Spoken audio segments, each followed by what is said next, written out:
आज हम इस वीडियो में मांग पक्ष ऊर्जा संगठन की नीति के बारे में बात करेंगे। मांग पक्ष प्रबंधन की ऊर्जा नीति निम्नलिखित जो ऊर्जा नीति है वो किस प्रकार से कौन बना सकते हैं, वो एनर्जी इंटेंसिव उद्योगों तथा नामित उपभोक्ताओं के द्वारा ही बनानी चाहिए। इसके जो एनर्जी इंटेंसिव उद्योग होते हैं वो इस प्रकार से हैं। कुछ एल्युमिनियम उद्योग है, फर्टिलाइज़र उद्योग है, लोहा इस्पात उद्योग है, सीमेंट उद्योग है, पल्प तथा पेपर उद्योग है, कपड़ा उद्योग है, रसायन उद्योग है, रेलवे उद्योग है, बंदरगाह ट्रस्ट होते हैं, परिवहन क्षेत्र है, थर्मल हाइड्रो शक्ति उत्पादन केंद्र है, विद्युत वितरण कंपनियां हैं, विद्युत संचरण कंपनियां हैं, व्यावसायिक बिल्डिंग तथा संगठन आदि, ये सारे एनर्जी इंटेंसिव उद्योगों की श्रेणी में आते हैं। तो इनके द्वारा ही ये नीति बनानी चाहिए। और इसमें भी जैसे जो मांग पक्ष संगठन होता है उसका उद्देश्य उपभोक्ताओं को उच्चतम समय में यानी कि पीक टाइम में कम ऊर्जा उपभोग करने व जल उच्चतम समय में जैसे कि रात है ऊर्जा उपभोग करने के लिए प्रोत्साहित करना है।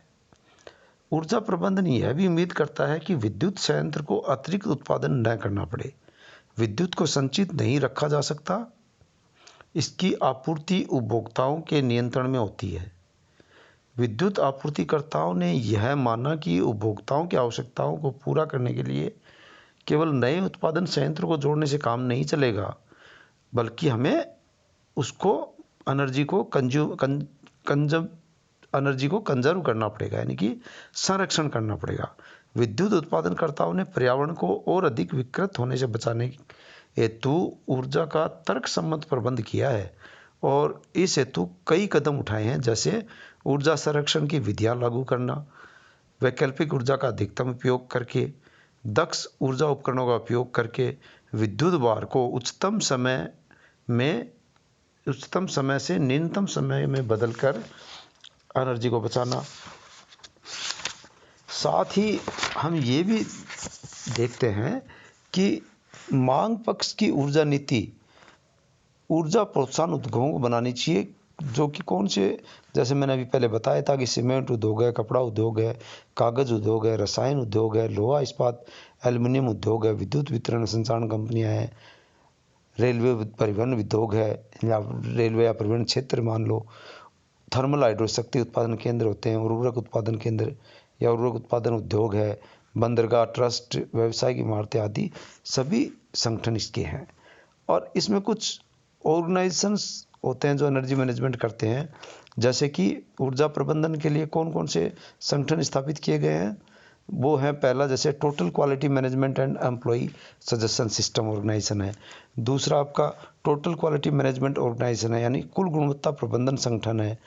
तीसरा आपका टोटल प्रोडक्टिविटी मेंटेनेंस ऑर्गेनाइजेशन यानी कुल उत्पादकता अनुरक्षण संगठन है। चौथा आपका special organisation supported by employee suggestion system है, यानी कर्मचारी सुझाव प्रणाली के लिए विशेष संगठन है। और पांचवा आपका another organisation for the energy conservation purpose के लिए है, ऊर्जा संगठन संरक्षण हेतु अन्य संगठन है।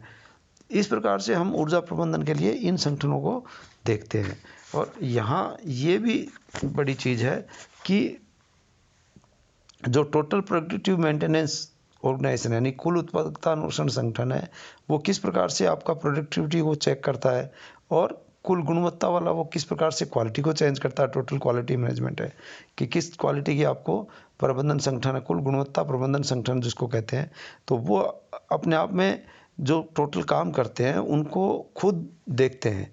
तो जो एम्प्लॉय सजेशन सिस्टम है, जो कर्मचारी सुझाव प्रणाली है, वो कर्मचारियों को समय समय पर अपने सुझाव देती है, स्ट्रेटजी के बारे में बताते हैं, पॉलिसी के बारे में बताते हैं। और कर्मचारी सुझाव प्रणाली के लिए एक अलग से विशिष्ट संगठन है, special organisation supported by employee suggestion system है, जो कि यही काम करता है कि आपको एनर्जी मैनेजमेंट कैसे करना है, आपको एनर्जी कंजर्वेशन कैसे करना है, और मैनेजमेंट के क्या क्या फ़ायदे हैं, मैनेजमेंट के क्या क्या आपको आगे चल के फ़ायदे मिलेंगे। इस प्रकार ऊर्जा संरक्षण हेतु भी जो संगठन है वो भी ऊर्जा संरक्षण के बारे में बताते हैं, उनका पर्पज क्या है, उनके भविष्य में किस प्रकार से ये काम आएंगे, क्या इसको आगे आपके एनर्जी के संबंध में देख सकते हैं। इनको किस प्रकार से आप टोटल मैनेजमेंट को सपोर्ट सिस्टम के द्वारा करते हुए आगे बढ़ेंगे या किस प्रकार से देखेंगे। यहाँ पे जो जनरली अपन देखते हैं कि जो पीक क्लिपिंग या पीक लोड या लोड शिफ्टिंग या फ्लेक्सिबल लोड शेप क्या है, ये सारी चीज़ें भी होती हैं। जैसे लोड शिफ्टिंग के बारे में, भार खिसकना है, इसके अंतर्गत क्या भार चालू शीर्ष से बंद शीर्ष की तरफ खिसकता है, यानी चालू शीर्ष से बंद शीर्ष की तरफ जाता है। इसमें शीर्ष मांग का कुल प्रभाव घटता है, लेकिन कुल ऊर्जा खपत में कोई परिवर्तन नहीं होता। समय की दरों और भंडारण उपकरणों का उपयोग परंपरागत विद्युतीय उपकरणों के परिचालन समय को खिसकाने में किया जाता है।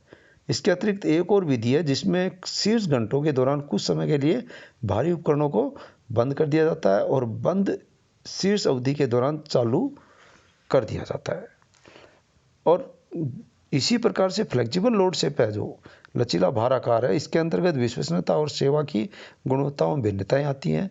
जब स्थायी रूप से भार आकार में परिवर्तन करने की आवश्यकता हो तो भार को रोकने के लिए उपयोगिता एक विकल्प होता है। इससे शीर्ष मांग में कुल कमी आ जाती है। उपभोक्ताओं को सेवा के स्तर में कमी पर प्रोत्साहन दिया जाता है और ये अनुकूल संरक्षण के द्वारा भी करते हैं, जैसे स्ट्रेटेजिक कंजर्वेशन जिसको कहते हैं। इसके अंतर्गत खपत के आखिरी उपयोग करने में काम आने वाली खपत के आखिरी उपयोग करने वालों में कमी आ जाती है और इसमें शीर्ष मांग कुल ऊर्जा खपत दोनों में बहुत कमी होती है, अतः इसमें आखिरी उपयोग तक की क्षमता बढ़ जाती है। और पीक क्लिपिंग किसको कहते हैं? पीक क्लिपिंग में इसके अंतर्गत क्या शीर्ष मांग अवधि के समय भार में कमी आ जाती है और यह उपभोक्ता के उपकरणों को प्रत्यक्ष उपयोगिता नियंत्रण द्वारा कुछ समय के लिए संबंध विच्छेद करने से होता है। यह बहुत बड़े औद्योगिक उपभोक्ताओं की स्थिति में बहुत लाभकारी होता है। इसके अंतर्गत शीर्ष मांग और कुल ऊर्जा खपत दोनों में ही घटने का प्रभाव होता है। पीक क्लिपिंग में समय के उपयोग के अनुसार दरें लागू होती हैं। फिर एक है valley clip filling. Valley filling क्या है? यह बंद शीर्ष भार के समय बढ़ता है और यह तभी वांछित होता है जब विद्युत की लंबी अवधि वालों की औसत मूल्य की तुलना में वृद्धि वाला मूल्य लागू होता है। यह स्थिति तब उत्पन्न होती है जब उपयोग क्षमता के अंदर हो तथा इसका परिचालन निम्न लागत वाले ईंधन के उपयोग से हो रहा हो और इसमें कुल ऊर्जा खपत में बढ़ोतरी का प्रभाव रहता है, लेकिन शीर्ष मांग में वृद्धि नहीं होती है।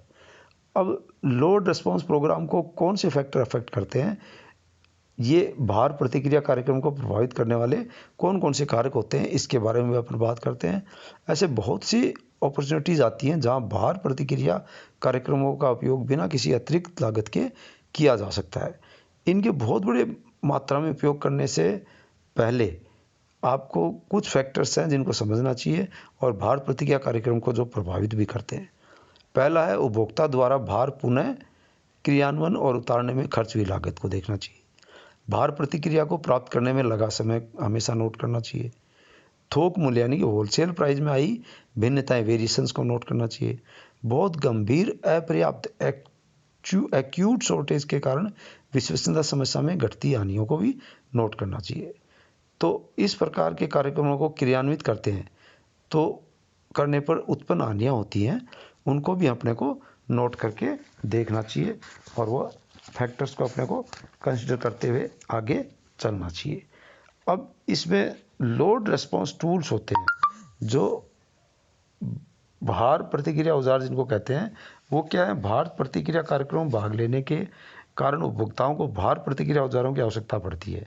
ये औजार विद्युत ऊर्जा उपयोग को आवश्यकतानुसार कम करने में सहायक होते हैं और संचार व्यवस्था के उपकरणों और कार्यविधियों को द्वारा उपभोक्ता विद्युत उपयोग के शीर्ष घंटों को उन्नत बनाने के लिए दो प्रकार के भार प्रतिक्रिया औजारों, भार प्रतिक्रिया प्रबंधन और ऊर्जा संरक्षण उपायों के और सुधारों का प्रयोग किया जाता है। इन दोनों औजारों के द्वारा अत्यधिक महत्वपूर्ण घंटों में उपभोक्ता विद्युत ऊर्जा की खपत कम कर सकता है और अपने भार को उपयोगी ग्रिड की तरफ खिसकाकर इसे सह उत्पादन की तरह कर सकता है, लेकिन उपभोक्ता विद्युत का पूर्ण उपयोग नहीं कर सकता।